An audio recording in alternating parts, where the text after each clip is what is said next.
বাংলাদেশে ৭১ সালে স্বাধীনতার ঘোষণা এখান থেকেই হয়েছিল। আপনাদেরই এক গর্বিত সন্তান সবার আগে চিৎকার দিয়ে বলেছিলেন উই রিবর্ন। তিনি হচ্ছেন এলডিপির সম্মানিত সভাপতি ডক্টর কর্নেল অলি আহমদ বীর Vikram. Wake up to reality. বাংলাদেশে ৭১ সালে স্বাধীনতার ঘোষণা এখান থেকেই হয়েছিল। আপনাদেরই এক গর্বিত সন্তান সবার আগে চিৎকার দিয়ে বলেছিলেন উই রিবর্ন।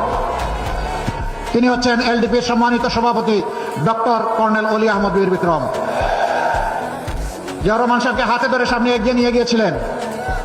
চট্টলাবাসী আপনাদেরকে স্যালুট।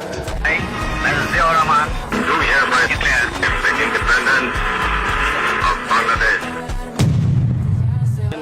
ঢাকা বিশ্ববিদ্যালয় প্রশাসন খেলা যে কোন লেভেলে চলছে।